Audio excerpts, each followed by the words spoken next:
کہ تقاضا موجود ہو سبب. اب بعض بیوقوف کہہ دیتے ہیں صحابہ کرام تو ہوائی جہاز پر نہیں بیٹھے. اب یہ بھی بدعت ہے. اسپیکر میں اذان صحابہ کرام نے نہیں دی، یہ بھی بدعت ہے. یہ قلین پر صحابہ کرام نے نماز نہیں پڑھی، یہ بھی بدعت ہے. مینارہ نہیں بنایا مسجد کا صحابہ کرام نے، یہ بھی بدعت ہے. اب ہم کہتے ہیں آ جاؤ ادھر. ہم نے جو تعریف کی تھی نا، ہم یہ سمجھتے ہیں کہ سپیکر لگا کر زیادہ ثواب ہے اور بغیر سپیکر کے نماز کے کم ثواب ہے. سمجھتے ہیں نہیں، آواز کی ایک بلندی ہے کہ پہنچ ہے. اچھا دوسرا دیکھیں، قلین پر نماز پڑھے تو زیادہ ثواب ہے اور زمین پر پڑھے تو کم ثواب. سمجھتے ہیں نہیں. ہوائی جہاز پر نماز پڑھے تو زیادہ ثواب ہے. شروع سے چلیں،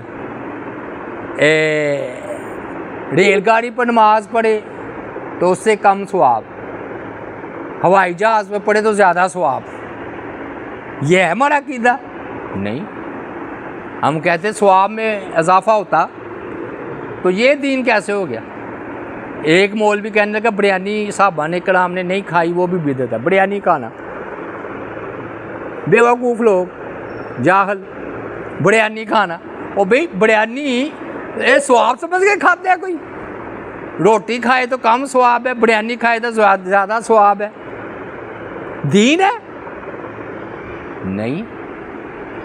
ثابت ہوا، میں نے بڑی آسان انداز میں بدعت کی تعریف کر دی، کیونکہ بخاری شریف کی حدیث ہے من احدث فی امرنا، جس نے نئی بات نکالی، یعنی کہ بدعت ہمارے فی امرنا میں ہے، ہمارے دین میں. تو بریانی دین تو نہیں نا ہے، ہوائی جہاز میں بیٹھنا دین تو نہیں ہے، لاؤڈ سپیکر پر نماز پڑھانا دین تو نہیں ہے، تو بدعت بھی نہیں ہے. سمجھ آئی نا بات؟